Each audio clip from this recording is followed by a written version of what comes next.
గుణదల శిఖరిన వెలసిన మాత గుణగణములకు నిలయము. ఈ గుణదల కొండపై కొలువై ఉన్నటువంటి ఆ మరియ తల్లిని దర్శించుకోవడానికి అనేక మంది భక్తులు ఈ పుణ్యక్షేత్రానికి వస్తూ ఉన్నారు. వీళ్ళంతా వాస్తవానికి ఎవరు? ఒక కులము కాదు, ఒక మతము కాదు, ఒక వర్గము కాదు, ఒక రాజకీయ పార్టీ కాదు, కానీ మనుష్యులు. అందుకే ఈ పుణ్యక్షేత్రము ఒక మానవతా వేదికగా తయారవుతూ ఉంటుంది.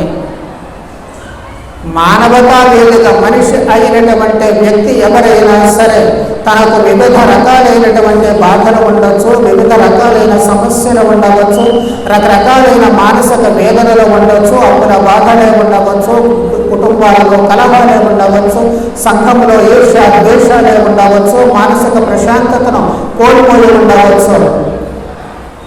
ఆ దైవదేవుని దివ్యానుభూతిని పొందడానికి, తమకున్నటువంటి ఆ సమస్యల నుంచి విముక్తి పొందడానికి నా అనేటువంటి భేదమేమీ లేకుండా ఈ పుణ్యక్షేత్రములో అడుగు పెడుతూ ఉన్నారు. అలాంటి వారిని ఆ తల్లి ఆదరించి వారికి అవసరమైనటువంటి వరానుగ్రహాలు తన దివ్య కుమారుని ద్వారా అనుగ్రహిస్తూ ఉంటుంది. నేను ఇక్కడ లెక్టర్గా పనిచేసేటువంటి ఆ రోజుల్లోనే ఒకరోజు ఉదయం ఆఫీసులో కూర్చొని ఉన్నప్పుడు కొంతమంది ఒక ఆటోలో వచ్చి దిగారు. ఒక పెద్ద ఆవిడని చాలా జాగ్రత్తగా దింపుతూ ఉన్నారు. ఆమె నడవలేక ఉంటే ఇద్దరు ముగ్గురు కలిసి పట్టుకొని క్రింద ఉన్నటువంటి ఆ మరియ తల్లి స్వరూపం వద్దకు తీసుకుని వస్తూ ఉన్నారు.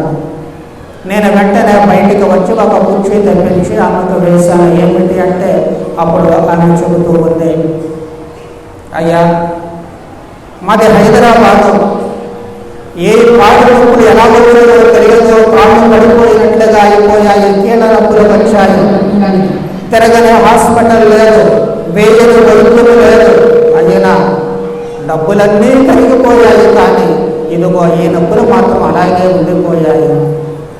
అందుకే ఇక దేవుడి మీద భారం వేసి పుణ్యక్షేత్రాలు దర్శించుకుంటూ వస్తూ ఉన్నాను. అన్ని పుణ్యక్షేత్రాలు తిరుగుతూ చివరిగా నా దైవమైనటువంటి అన్నవరం వెళ్ళి అక్కడ దేవుడిని ప్రార్థించుకొని తిరిగి వస్తూ ఉన్నాను. రాజమండ్రి దగ్గర బస్సులో నా ప్రక్కన కూర్చున్నటువంటి ఒక ఆవిడ చెప్పింది, అమ్మ నువ్వు అన్ని చోట్లకు వెళ్ళావు, సంతోషము, అందరి దేవతలను దేవులను మొక్కుకున్నావు, సంతోషము, అయితే ఇక మిగిలింది ఒక్కటే. ఎలాగో నువ్వు విజయవాడ మీదుగా వెళుతూ ఉన్నావు కదా, ఆ గుణదల మాత చాలా మహత్వము కలిగినటువంటి తల్లి. ఆ తల్లి దగ్గరకు వెళితే ఎవరు కూడా ఒట్టి చేతులతో వెళ్ళిపోరు. నీవు చాలా బాధలో ఉన్నావు, నిరాశలో ఉన్నావు, ఒక్కసారి నా మాట విని అక్కడ దిగి ఆ తల్లిని దర్శించుకుని వెళ్ళమ్మా, ఆమె నీకు సహాయం చేయొచ్చు అని చెప్పిందట. సరే, తిరిగినన్ని చోట్ల తిరిగాను కదా, ఈ ఒక్క చోటకు పోతే సొమ్మేం పోయింది అన్నటువంటి భావనతో, ఒకవేళ ఈ తల్లి కనుక తనకు సహాయం చేయొచ్చు అన్నటువంటి చిన్ని ఆశతో అక్కడ దిగి ఇక్కడకు వచ్చాను. నేను చెప్పాను బంధుమిత్రులందరికీ, ఈ అమ్మాయి ఇక్కడ కూర్చుంటుంది, మీరు పైకి వెళ్ళి మధ్యలో గురువు ఉంది, అక్కడ మరియ తల్లి స్వరూపం ఉంది, అక్కడ ప్రార్థన చేసుకుని రండి అని చెప్పాను. వాళ్ళు పైకి వెళ్ళారు. కొద్దిసేపు తర్వాత పాపం ఆమెకి మరి ఆకలి అవుతుందేమో, కాస్త కాఫీ ఇవ్వమని వంట మనిషికి చెబితే, అబ్బాయి వీళ్ళు అక్కడెవరూ లేరండి అన్నాడు. నాకు ఆశ్చర్యం వేసింది. ఆమె నడవలేని స్థితిలో ఉంది, మరి ఎక్కడికి వెళ్ళింది? అప్పుడు అనుకున్నాను, బహుశా ఈ వెళ్ళే వాళ్ళు కొండ ఎక్కలేక మధ్యలోనే దిగొచ్చేసి ఆ పెద్దవాళ్ళని తీసుకుని వెళ్ళిపోయి ఉంటారులే అనుకున్నాను. కానీ 2-3 గంటల తర్వాత వాళ్ళందరూ కలిసి నా ఆఫీసులోకి వచ్చారు. వారితో పాటు ఆ పెద్దవాడు కూడా ఉంది. నాకు చాలా ఆశ్చర్యం వేసింది. వాళ్ళేమో నానా కష్టపడి నడిపించి కూర్చోబెడితే ఇప్పుడు ఎవడైతే నడుచుకుంటూ నా దగ్గరకు వచ్చింది అని చెప్పి చాలా ఆశ్చర్యం వేసింది. ఏం జరిగిందమ్మా అని చెప్పి అడిగాను.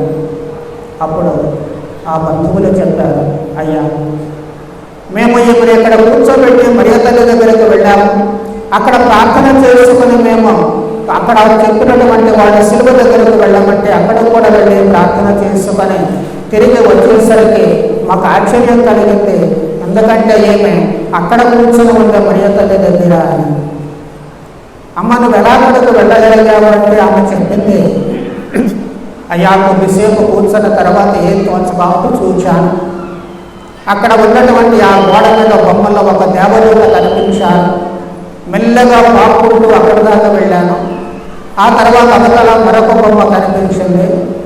ఇక్కడ దేవరహస్యాలు బొమ్మలు ఉన్నాయి కాబట్టి దారిలో అలాగే పాక్కుంటూ అక్కడికి వెళ్ళాను.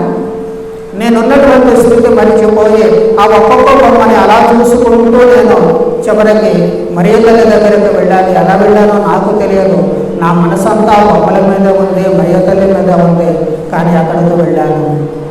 అక్కడికి వెళ్ళిన తర్వాత మళ్ళీ తిరిగి వచ్చేటప్పుడు వాళ్ళు నాకు సహాయం చేయడానికి చేతులు పట్టుకుంటే నాకు అవసరం లేదు. నేను ఆ తల్లిని చూస్తూ ప్రార్థన చేసినప్పుడు నా శరీరంలో ఏదో మార్పు కలుగుతూ ఉన్నట్లుగా నాకు అనిపించింది. నా నరాలలో ఏదో ప్రాగుతూ ఉన్నట్లుగా అనిపించింది. నా మెదడులో ఏదో జరిగిపోతుంది అన్నట్లుగా అనిపించింది. అప్పుడు నేను పూర్తిగా ఎవరి సహాయం లేకుండా నేను ఇలా నడవగలుగుతున్నానయ్యా, అంతా ఆ తల్లి మహిమ అని చెప్పి ఆమె సమాధానం చెబుతూ ఉంటుంది. తనను ఆశ్రయించినటువంటి వారికి బుడదల మాత ఎప్పుడూ కూడా చేయి విడవదు. వారి అవసరాలకు ఖచ్చితంగా స్పందిస్తుంది. ఎందుకంటే ఆమె అమ్మ మనస్సు ఆమెది. అందుకే వాళ్ళంతా ఎక్కడకు ఆ దేవాది దేవుని దివ్య దర్శనము చేసుకుని మధురానుభూతిని పొందడానికి వచ్చేవాళ్ళు కొంతమంది అయితే తమ బాధలు కష్టాలు చెప్పుకోవడానికి వచ్చేటువంటి వాళ్ళు మరికొంతమంది, చేసినటువంటి మేలులకు మొక్కుబడులు చెల్లించడానికి వచ్చేటువంటి వాళ్ళు మరి కొంతమంది. అయితే ఇలాంటి వాళ్ళము అందరము కలిసి ఈ పుణ్యక్షేత్రానికి వచ్చి తిరిగి వెళ్ళేటప్పుడు ఏం చేయాలి? ఇక్కడ వచ్చి మొక్కుబడులు చెల్లించుకుంటే మాత్రం సరిపోతూ ఉందా? లేక మరియ తల్లిని మనకు కావలసినటువంటి వరానుగ్రహాలు అడుగుకోవడంతోనే సరిపోతూ ఉందా అంటే అవన్నీ ఒక ఎత్తు. అంటే అది మన భక్తిలో సగం మాత్రమే. మరి మిగిలినటువంటి సగం ఏమిటి? మరియ తల్లి ద్వారా దేవుని వద్ద నుంచి వరానుగ్రహాలు పొందడం ఒక ఎత్తు అయితే, ఏ మరియ తల్లి ద్వారా మనము దేవుని వరాలు పొందుతూ ఉన్నామో ఆ మరియ తల్లిలో ఉన్నటువంటి సుగుణాలలో కొన్నిటినైనా సరే మనము మోసుకుని వెళ్ళి మన జీవితంలో ఆచరించగలిగిన రోజున మన జీవితం ధన్యమవుతూ ఉంటుంది. ఆ మరియ తల్లిని గురించి తెలుసుకోవాలి. ఆమె గుణగణాలు ఏమిటో తెలుసుకోవాలి. వాటిని మన జీవితంలో ఆచరించాలి.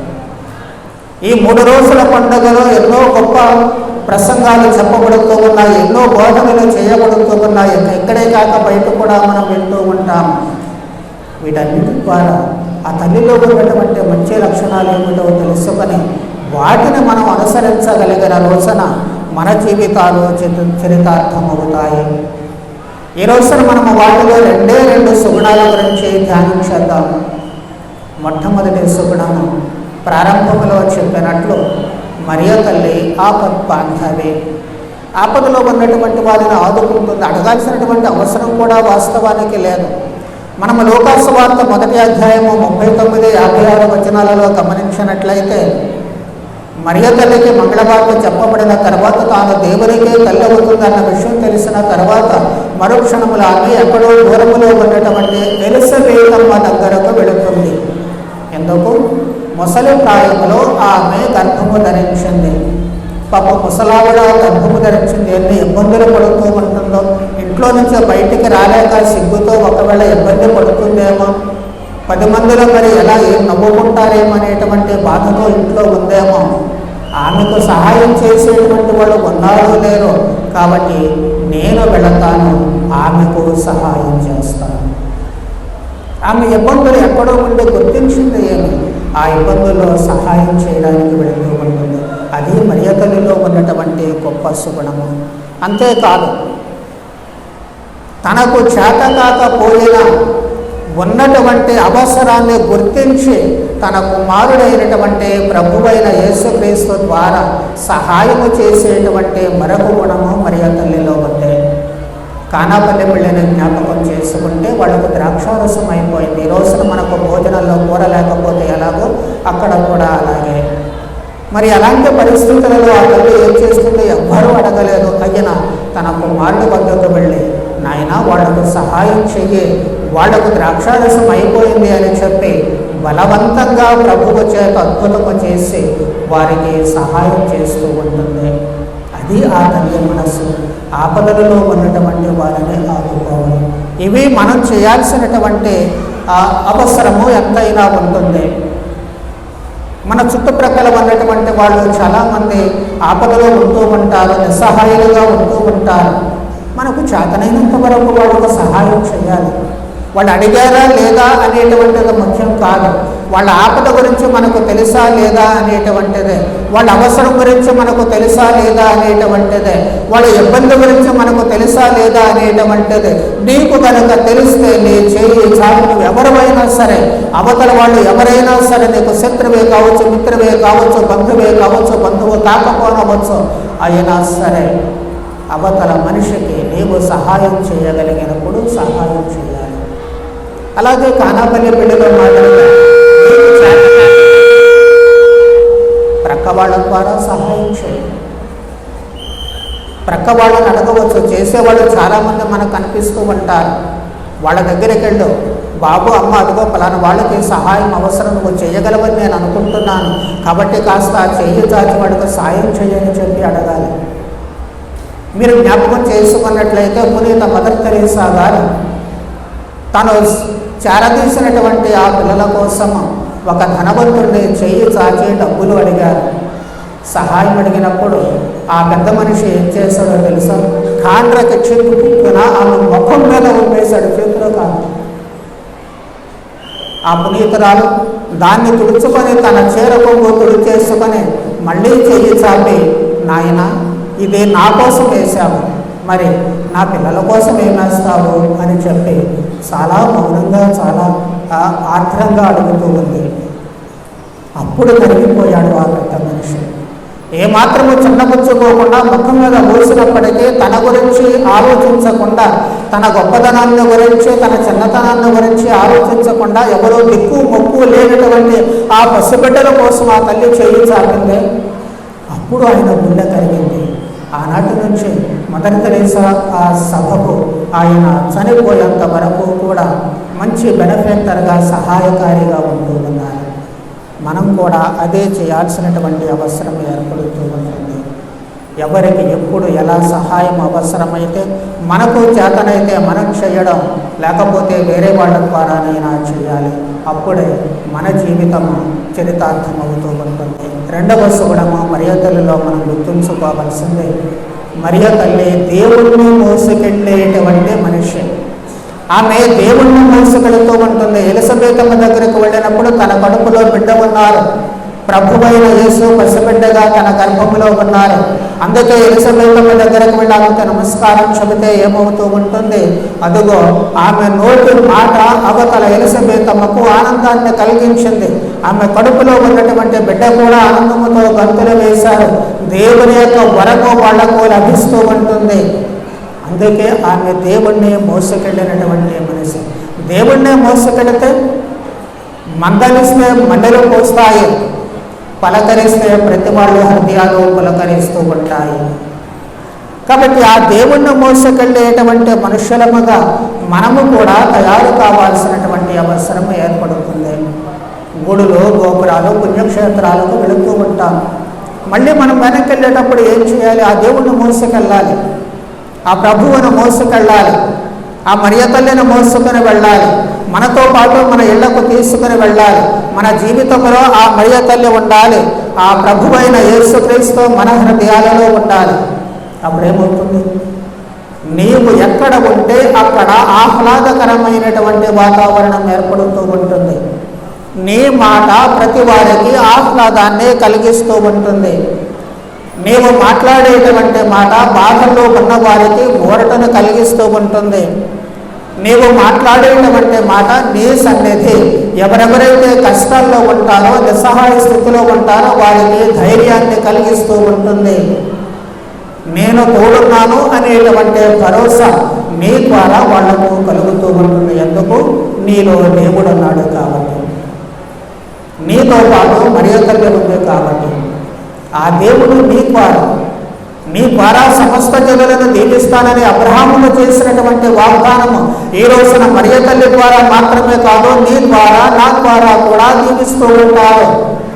ఎప్పుడు నీవు మంచి పనులు చేసినప్పుడు, అవతల వారికి సహాయం చేసినప్పుడు, ఆ దేవుడు నీలో ఉంటే ఆ దైవత్వముతో కూడినటువంటి పనులు నీవు చేస్తావు. ఎవరైనా మంచి పని చేసినప్పుడు లేక అవతల వాళ్లకు చాలా క్రిటికల్ సమయంలో సహాయం చేస్తే వాళ్ళు ఏం చెబుతారు? నాయన దేవుళ్ళ వచ్చి కాపాడాము అంటారు.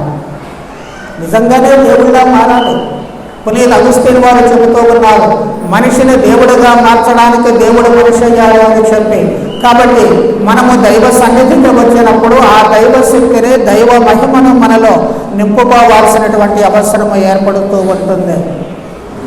అప్పుడే మనము దేవుణ్ణి మోసుకుని వెళ్ళే వాళ్ళముగా మారిపోతూ ఉంటాము.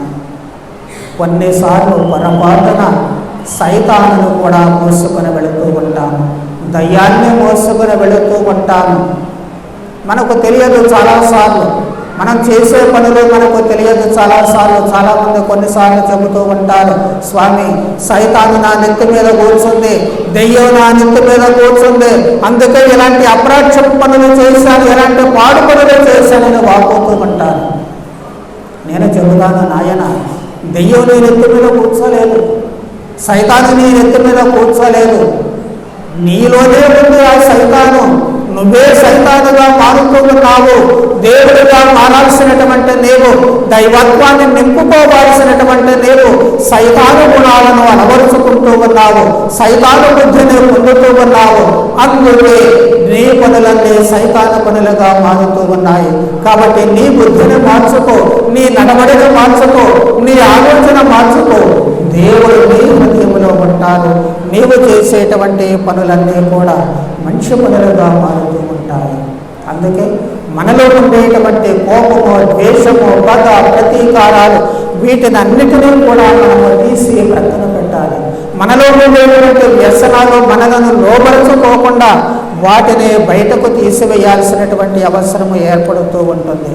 అప్పుడు మాత్రమే మనలో సైతాను దూరంగా పారిపోయి మనలో ఆ దైవ సన్నిధి ఉండడానికి అవకాశము కలుగుతూ ఉంటుంది. అప్పుడే మనము దేవునిగా లేక దేవుని మోసుకొని వెళ్ళేటువంటి వాళ్ళముగా మారడానికి అవకాశము కలుగుతూ ఉంటుంది. అలా మారినప్పుడు ఖచ్చితంగా మరియ తల్లి ఎప్పుడూ కూడా ఒక తల్లిలా మనందరికీ కూడా తన అండదండలు అందిస్తూ ఉంటుంది. మనము ఎక్కడికి వచ్చిన ప్రతిసారి కూడా దేవుడిని నింపుకొని వెళ్ళాలి. ఎక్కడికి వచ్చినటువంటి ప్రతిసారి మనలో దైవత్వాన్ని నింపుకొని వెళ్ళాలి. నువ్వు ఎవరి వల్ల కానివ్వు, కానీ అప్పటి వరకు చేసిన పొరపాట్లు మరచిపోయి ఈ పుణ్యక్షేత్రంలో అడుగుపెట్టినప్పుడు నీలో పరిపూర్ణమైనటువంటి ఆ మార్పు వచ్చి ఆ తల్లి మీద కనుక నీకు ప్రేమ కలిగినట్లయితే, ఆ తల్లి మీద నీకు నమ్మకం కలిగినట్లయితే, ఎప్పుడూ ఆ తల్లిని అంటిపెట్టుకుని ఉండేటువంటి ఆ కుమారుడు ప్రభువైన యేసుక్రీస్తు ఖచ్చితంగా నీ కష్టాల్లో, బాధల్లో అన్నిటిలో కూడా నీకు సహాయం చేస్తూ ఉంటారు.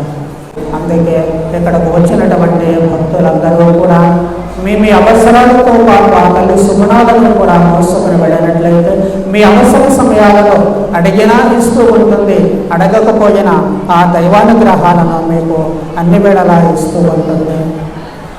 గత 100 సంవత్సరాలుగా ఈ కొడుకులగిరిపై కొలువైనటువంటి ఆ మరియ తల్లి మేమందరినీ కూడా దీవించి మీరందరూ కూడా ఆరోగ్యంతో సుభిక్షంగా ఉండాలి అని, మీరందరూ శాంతి సమాధానాలతో సంతోషానందాలతో గడపాలి అని ఆ తల్లి దీవెనలు అన్ని వేళలో కూడా తన కుమారుడైన ప్రభువు అయిన యేసుక్రీస్తు యొక్క దీవెనలు మీ అందరికీ నిండుగా కురిపించాలి అని నేను మిమ్మల్ని దీవిస్తూ ఉన్నాను.